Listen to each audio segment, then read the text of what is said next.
Hello friends, कैसे हैं आप लोग। आशा करता हूँ स्वस्थ होंगे, घर पर होंगे, साथ ही साथ आने वाले एग्जाम्स की पढ़ाई भी करते होंगे।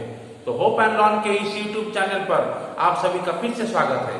मैं अमित कुमार प्रधान इंडियन पॉलिटी की इस सीरीज का आज 5th एपिसोड लेने वाला हूँ। तो अगर आप लोगों ने हमारा चैनल सब्सक्राइब नहीं किया है तो उसे जरूर सब्सक्राइब करें, लाइक शेयर और कमेंट्स करना ना भूलें और साथ ही साथ आप हमारा टेलीग्राम चैनल भी ज्वाइन कर सकते हैं। और उसके साथ हर एपिसोड के अंत में मैं ऑब्जेक्टिव क्वेश्चन डिस्कशन करता हूँ, इसलिए एपिसोड को ध्यान से देखें, साथ ही साथ मेरे साथ ऑब्जेक्टिव क्वेश्चन की भी प्रैक्टिस करते। तो चलिए दोस्तों, स्टार्ट करते हैं 5th एपिसोड, जिसका टॉपिक है schedule of the constitution and union and it's territory. तो पहले हम शेड्यूल ऑफ द कॉन्स्टिट्यूशन का डिस्कशन करेंगे। तो फर्स्ट शेड्यूल ये होता है आपका state, union territory and it's jurisdiction पर, यानी कि कितने स्टेट होने चाहिए, उसके एरिया कितने होने चाहिए, यूनियन टेरिटरी के एरिया कितने होने चाहिए, ये आता है आपका फर्स्ट शेड्यूल पर।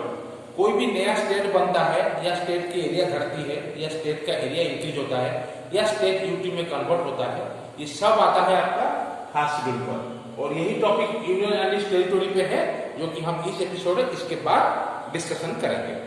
दूसरा आता है emolument salary and allowances of president, vice president, speaker, deputy speaker of Lok Sabha and legislative assembly, chairman and vice chairman of Rajya Sabha, जजेस of supreme court and high court, CAG and election commission. तो दूसरा आता है emolument salary and allowances. ये जितने भी सारे positions हैं, इनकी सैलरी, टोटल अलाउंसेस कितने होने चाहिए, ये आता है आपका सेकंड शेड्यूल पे। सिमिलरली थर्ड शेड्यूल आता है ओथ एंड अफर्मेशन। जो एमपी, एमएलए, मिनिस्टर्स लोग या सुप्रीम कोर्ट जजेस और हाई कोर्ट के जजेस जो ओथ लेते हैं, वो आपका आता है थर्ड शेड्यूल पर। So it is called as oath and affirmations. चौथा आता है allocation of seats in Rajya Sabha to the states and UT. कितने स्टेट्स को कितनी राज्यसभा की सीटें देनी चाहिए, ये आता है आपका फोर्थ शेड्यूल पर। और आपका ये 5th शेड्यूल है, ये होता है provision related to the administration and control of SC and ST. तो schedule caste and schedule tribe के पोजीशन में एडमिनिस्ट्रेशन कैसी होनी चाहिए, तो उसकी जानकारी आपका आता है 5th शेड्यूल में। और 6th शेड्यूल में थोड़ा डिफरेंस है 5th एंड 6th में। It administration of only tribal area in Assam, Meghalaya, Tripura and Mizoram. इन राज्यों में ट्राइबल एरिया की एडमिनिस्ट्रेशन कैसी होनी चाहिए, ये आता है आपका 6th शेड्यूल में। 7th schedule division of power between centre and states.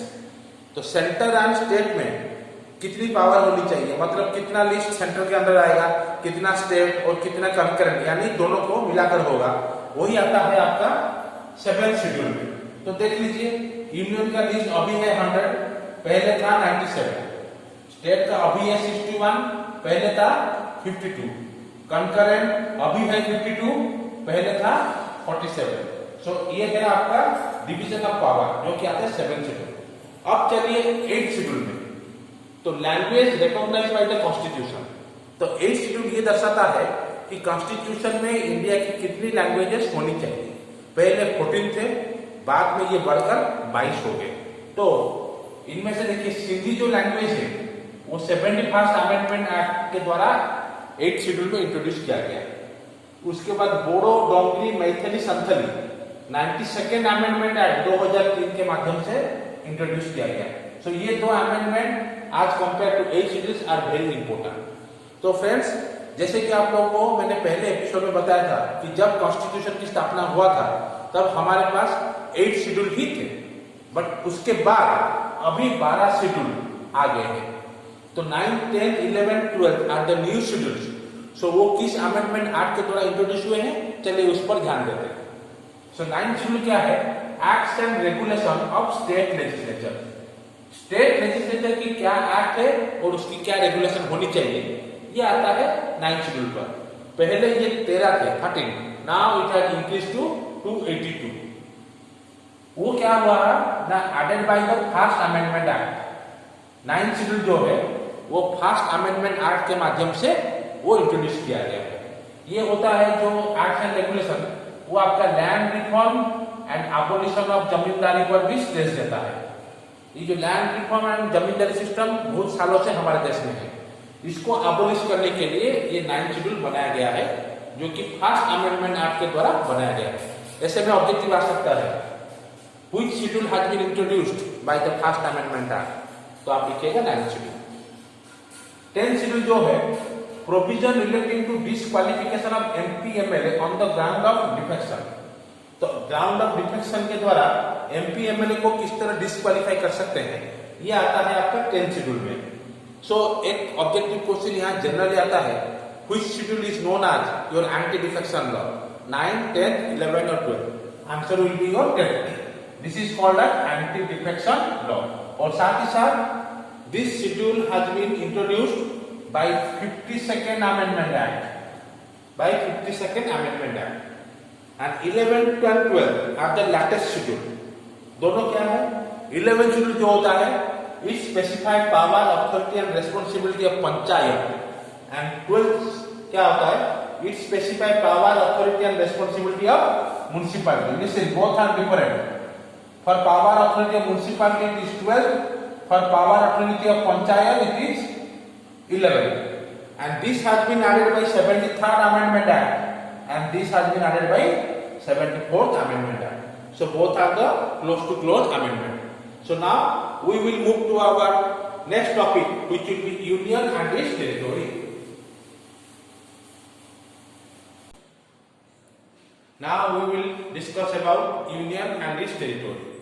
So Article 1 to 4 of Part 1 of the Constitution specify union and its territory. So in between our stories we will discuss all the articles, so which are important I will also write here.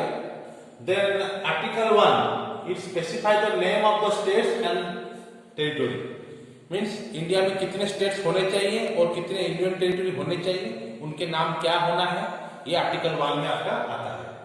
Article 2 is admission of new states and Article 3 is formation of new states. Both are different thing. Article 2 means admission, means whether the state will be included in India or not, that is under the Article 2.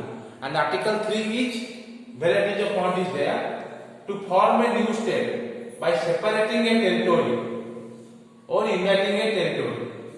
Recently you have known that Jammu Kashmir has been bifurcated to become 2 union territory, and earlier which we have 2 union territory like Daman Diu and Dadar and Nagar Haveli, it has been united as 1 UT. So it is under Article 3. It also Article 3 specifies to increase or decrease the area of the state, and it alters the boundary and name of the state. Article 2 में 3 में आप area increase भी करा सकते हो state का और decrease भी करा सकते हो, उसके साथ ही साथ उसका नाम भी चेंज करवा सकते हो। जैसे आपका ओडिशा का नाम चेंज होकर ओडिशा हो गया था, इस तरह काफी चीज है जो कि आपको आने वाले टाइम में डिटेल्स में बताया जाएगा। फिर लेकिन आर्टिकल 3 को रेकमेंड देते वक्त प्रेसिडेंट क्या करता है, it has to report the same to the state legislature. तो अगर अभी आंध्र प्रदेश और तेलंगाना का डिवीजन हुआ तो उस टाइम पे जो आंध्र प्रदेश इनिशियल स्टेट था, तो प्रेसिडेंट क्या करता है, तो आंध्र प्रदेश के लेजिस्लेचर से बात करता है कि whether this has to be happen और नॉट, और कुछ स्पेसिफिक टाइम के अंदर रिप्लाई आने के बाद ही president proceed with the bifurcation or change or anything that related to the formation or creation of the new states. अगर हम चलते हैं एक इंपॉर्टेंट पॉइंट है जिसको मैंने स्टार मार देके रखा है, ध्यान से देखिए। Indian territory can be ceded to the foreign territory by amending constitution under article 368। Article 368 के बदौलत भारत की कुछ टेरिटरी वो फॉरेन कंट्री को दे सकते हैं। जैसे इंडिया में ऐसा 2 बार हो चुका है कि हमने कुछ टेरिटरी पाकिस्तान को दिया है और कुछ टेरिटरी बांग्लादेश में दिया है। तो वो जो 2 कॉन्स्टिट्यूशनल अमेंडमेंट एक्ट बने हैं वो बहुत ही वाइटल है। देखिए, एक है 9th अमेंडमेंट एक्ट, दूसरा है 100th amendment act. 9th amendment act में हमने पाकिस्तान को कुछ टेरिटरी दिए हैं और 100th अमेंडमेंट एक्ट में हमने बांग्लादेश को कुछ टेरिटरी दिए हैं। These 2 amendment act is only possible by Article 368।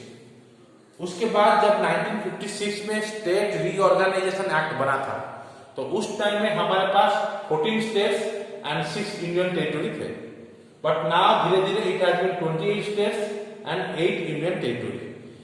बाद में स्टेट को लिंग्विस्टिक बेसिस में डिवाइड करने के लिए कुछ कमेटी का गठन किया गया। उनमें से कुछ इंपोर्टेंट कमेटी है आपके Dhar committee, JVP committee as well as Fazal Ali commission. These are the important committee that has been created for dividing or creating states on linguistic basis. You may get the objective question here like that. But अभी क्या है, हमारे पास है 28 states and 8 union territories 2020 में।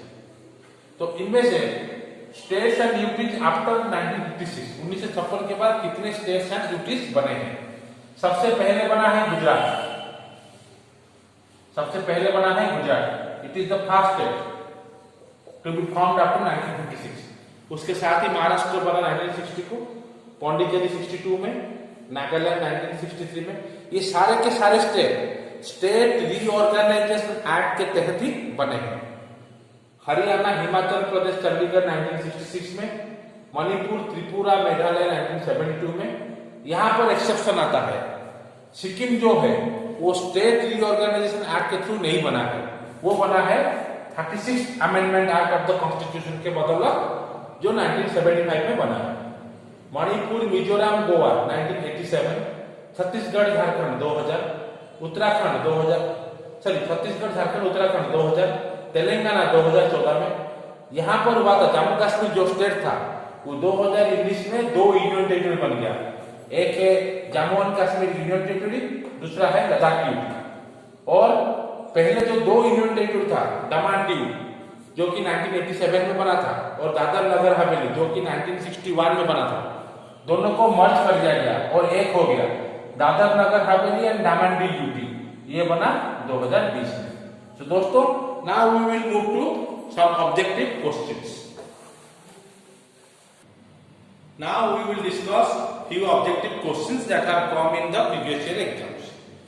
Now, how many languages are there in 8th schedule? You know earlier it was 14, but now it is 22.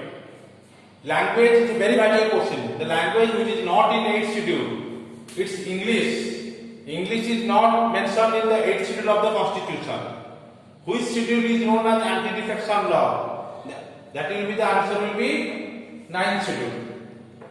9th schedule is added by which amendment act? It is your first amendment act. 9th schedule has been added. And remember, 73rd is your 11th schedule, while 74th is your 12th schedule. Always while solving objectives, analyze the other options and find that option could be answer of which questions. Then only success will come in high ranks. 5th question. Which schedule specify provision for administration of scheduled area in special states? It is your 5th schedule. Sikkim was added under which amendment act? It's 36th. Number of union territories in India. Right now it is 8. First linguistic states in India means which state has been created on linguistic basis? It is your Andhra Pradesh. Power to create new state is with Parliament, President, Council of Ministers or State Legislature. Answer is your Parliament. Which is not a Union territory? Answer is your Sikkim. All the rest are Union territory. Earlier Ladakh was in Jammu and Kashmir state. Now it has been divided into an UT. So these are few objective questions that I have given, and better you solve other questions. If any doubt, then please ask in the comment box. So अगर video आपको ये अच्छा लगता है तो like, share और comment जरूर करें। आपको फीडबैक हमें रेगुलरली मिलता रहे ताकि आने वाले दिनों में हम अपने वीडियो को डेवलप कर सकते हैं। चलिए, meet you in next episode.